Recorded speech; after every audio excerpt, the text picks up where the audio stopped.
Bayangkan sebuah dunia di mana aksimu memiliki sebuah arti. Kata-katamu bisa mengubah sebuah nasib, dan keberanianmu akan diuji oleh hal-hal yang tidak pernah kamu temui sebelumnya. Cerita ini bukan hanya sekedar tontonan biasa, tapi cerita ini adalah perjalananmu. Welcome to Dungeons and Dragons. Hello travelers, saya Lutfan. Di sini akan menjadi sebagai Dungeon Master kalian di sesi kali ini. So, kalian pernah dengar Dungeons and Dragons? Atau kalian pernah main RPG? Role play games, game RPG seperti Elden Ring, Skyrim, Sekiro, ya game-game kayak gitu, itu tuh dasarnya dari si D&D ini. Karena si D&D ini udah ada dari 50 tahun yang lalu. Loh, 50 tahun yang lalu gimana cara maininnya? Karena cara maininnya adalah seperti bermain di Monopoly, Ludo, ular tangga, yaitu di atas papan. Karena game ini disebut tabletop role play games, atau game role play yang dimainin di atas meja.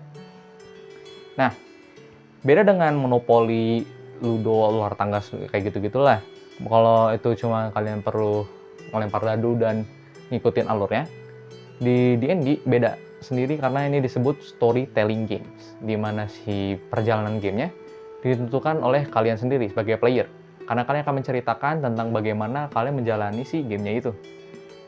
Akan dibagi dua peran di dalam game ini, yaitu sebagai Dungeon Master atau operatornya, pembuat story-nya, storyteller-nya, world building-nya, intinya semuanya, dan player-nya, orang yang memainkan si story ini yang dibikin oleh si Dungeon Master. Dungeon Master akan membuat sebuah cerita di mana akan dibuat juga sebuah dunianya, lalu biasanya akan diberikan sebuah tujuan awal. Nah, si player, kalian boleh memilih untuk mengikuti tujuan ini atau kalian memiliki tujuan masing-masing. Karena konsep dari game ini adalah storytelling, yang dimana kalian tuh bebas mengaplikasikan, mengimajinasikan apapun yang kalian ingin lakukan di game ini. Sesuai namanya, ini adalah game roleplay, yang dimana berarti kalian harus berperan menjadi si karakter tersebut, karakter yang kalian bikin.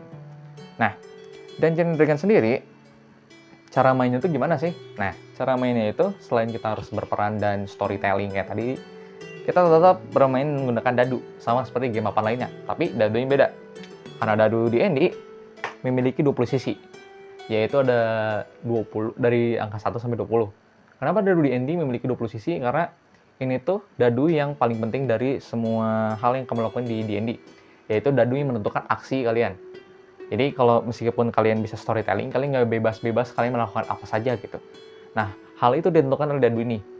Makin besar angkanya, makin besar kemungkinan kalian berhasil. Contohnya, seperti kalian ingin menyerang sebuah monster. Jika kalian menyerang seorang monster, kalian harus meroll dadu D20 ini, dan angka yang ada di sini adalah menentukan seberapa peluang kalian berhasilnya. Makin kecil angkanya, makin susah kalian menyerang si karakternya, makin besar, makin bagus. Lalu ada sistem yang namanya critical failure dan critical success.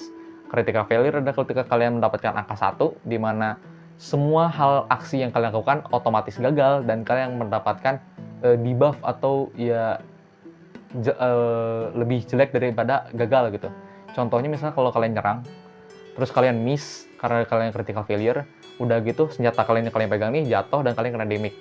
Kurang lebih kayak gitulah kalau critical failure. Sedangkan critical success adalah kebalikannya, di mana serangan kalian nih, kalau kalian dapat di 20, natural 20, kalian hit, udah pasti kena, damage-nya 2 kali lipat. Itu sistem dari critical success dan critical failure.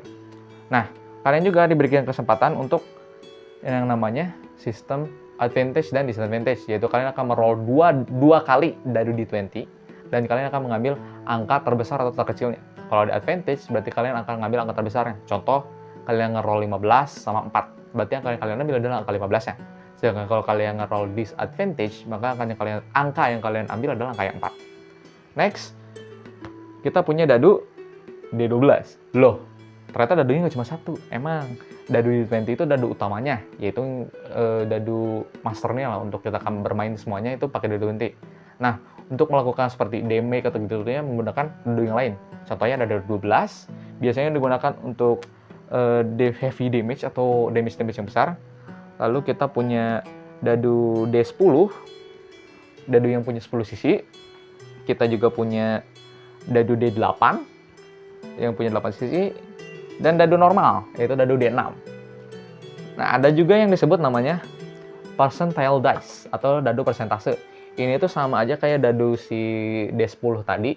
Bedanya kalau dadu D10 itu cuma punya satu angka dari 1 sampai 9. Sedangkan dadu percentile tuh dari 00 sampai 90. Percentile dice tuh digabung rollnya di 2 kali. Jadi kalian ngeroll sekaligus dan angka yang keluar akan menentukan si persentasenya. Contoh ini gue ngeroll 40 sama 1, berarti chance-nya adalah 41%. Lalu ada satu dadu yang paling unik di D&D itu adalah dadu D4. Bentuknya segitiga. Nah, si dadu D4 ini biasanya digunakan untuk damage kecil atau nggak buat healing-healing lah. Udah dari dadunya, itu adalah cara kita bermain si gamenya. Jadi kita menentukan aksi yang kita lakukan di sebuah storyteller kita menggunakan dadu, D20, dan dadu-dadu lainnya. Terus yang kita main ini siapa? Nah, akhirnya kita masuk ke bagian bikin karakternya. Kalian akan diberikan sebuah kartu sheets, di mana kalian diperbolehkan untuk membuat sebuah karakter sebebas mungkin kalian.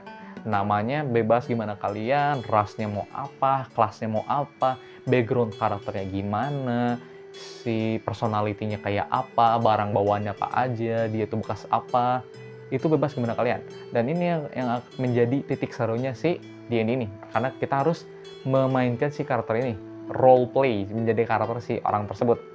Contohnya seperti karakter yang pernah gue buat ini, yaitu Valda Bornhart. Si Valda Bornhart ini dia tuh seorang Dragonborn setengah naga, dan dia tuh seorang paladin, seorang tank. Dulunya dia ini seorang penjaga kastil di sebuah kerajaan gitu.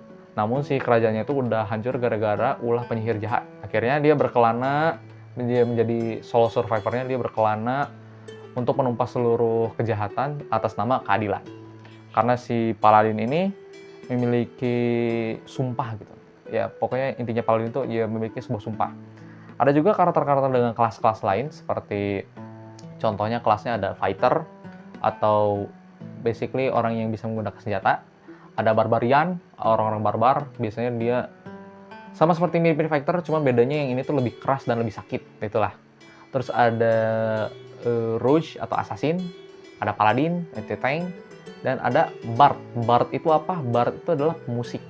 Jadi di game yang dimana kita bermain medieval, perang-perangan, tapi kenapa ada pemusiknya? Ya itulah yang bikin D&D itu unik. Ada juga cleric atau sebagai priest, penyembuh, dan ada juga yang mainnya magic seperti wizard, warlock, dan sorcerer. Wizard itu contohnya kayak Harry Potter, yaitu orang yang belajar sihir. Jadi orang biasa atau orang yang emang udah di inilah, dia belajar sihirnya, jadi belajar dari buku dan lain-lain. Sorcerer itu orang yang dari awal udah punya sihirnya, jadi dia nggak perlu belajar, dia udah bisa mengeluarkan sihir gitu. Dia tinggal mempelajari si teknik mengeluarkan sihirnya. Warlock, bukan warga lokal, itu adalah orang yang memiliki magicnya secara instan. Instannya dari mana? Dia dikasih si kemampuannya dari misal dari Tuhan atau dari ya makhluk-makhluk tinggi lah, makhluk-makhluk astral itu, dia dikasih kekuatan untuk magicnya itu. Ada juga kalian memiliki sebuah ras yang kalian pilih itu ada banyak, ada human, ada orc, ada Goliath atau setengah giant gitu, ada dwarf atau yang kecil-kecil ya kalau kalian lihat gitu, ada tiefling setengah iblis, ada elf tentunya, dan juga ada yang setengah elf. Setelah kalian memilih ras, class, kalian akan ditentukan untuk memilih si background karakternya tuh kayak apa. Kayak contohnya si Valda tadi, dia tuh adalah seorang penjaga kastil. Kalian misalnya mau background karakter kalian ini adalah seorang pencuri dulunya, atau seorang pedagang biasa yang akhirnya gini-gini, itu bebas gimana kalian. Kalian juga perlu menentukan si personality karakternya kayak apa gitu, karena personality karakter adalah yang membuat ntar si game dari D&D ini tuh makin seru gitu. Setelah kalian membuat sebuah karakter kalian udah jadi nih, kalian udah bikin, kalian harus mencari sebuah campaign. Nah, campaign-nya itu memerlukan seorang Dungeon Master, itu yang paling penting. Jadi intinya kalau kalian ingin main D&D, kalian harus punya Dungeon Master dulu. Dungeon Master-nya bisa aja kalian main sendiri gitu. Jadi kalian udah jadi Dungeon Master, jadi player juga, itu bisa. Tapi lebih baik lagi kalau kalian main bareng teman-teman kalian, ada yang jadi Dungeon Master-nya, ada yang jadi player-nya, itu lebih seru lagi. Carinya gimana? Kalian bisa cari online, banyak kok orang yang main D&D juga di luar-luar, nggak cuma di luar doang, di Indo juga ada. Contohnya kayak kalau kalian tahu Raditya Dika, dia tuh main campaign juga sama ya kru-krunya lah, bareng si komunitas itu namanya D&D Jakarta. Itu salah satu komunitas D&D yang ada di Indo juga. Dan ya, oh ya, ada beberapa hal yang lupa gue sebutin, kayak contohnya pembuatan karakter tadi itu bisa menggunakan aplikasi yang namanya D&D Beyond. D&D Beyond tuh bisa kalian cari di Play Store aja. D&D Beyond itu aplikasi, literally aplikasi bantuan untuk kalian main Dungeons Dragons. Bahkan di situ pun bisa kalian cari campaign-nya. Nah, jadi si D&D Beyond ini sebenarnya aplikasinya nggak berbayar, gratis. Cuman isi kontennya kayak isi-isinya itu ada yang berbayar karena banyak buku-buku panduan atau buku-buku campaign. Jadi kalian campaign ini nggak usah bikin lagi yang baru gitu. Kalian tinggal download, beli bukunya di D&D Beyond bisa. Namun ya harganya lumayan mahal. Nah, informasi yang tadi aku sebutin juga itu dari salah satu buku D&D Beyond, yaitu si Player's Handbook. Itu literally basic rules-nya lah dari D&D ini. Kurang lebih ada 3 buku utama, yaitu ada Player Handbooks. Player Handbooks itu untuk para playernya. Terus ada Dungeon Master, yang khusus Dungeon Master, dan satu lagi yang buat monster-monsternya, yaitu musuh-musuh yang ada di D&D lah. Di D&D Beyond ini kalian tinggal bikin karakternya gratis untungnya. Kalian juga ada dikasih ntar kayak buku-buku panduan lama yang 2014 lah. Yang ini kan versi yang terbaru yang 2024. Itu gratis. Nah, kalau kalian udah nemu campaign kalian udah punya karakter kalian ketemu Dungeon Master kalian, ya kalian tinggal main D&D. Kalian sebenarnya nggak perlu beli dadu-dadu gini, cuman kalau punya dadu-dadu gini lebih terasa gitu ininya. Kalian juga bisa mainin versi yang online, banyak sih sekarang dengan versi online-nya. So, that's Dungeons and Dragons.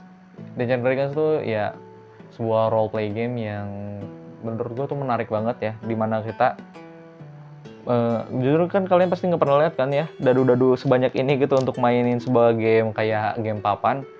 Jadi kalian cuma bisa nemuin kayak gini tuh cuma di Dungeons and Dragons doang.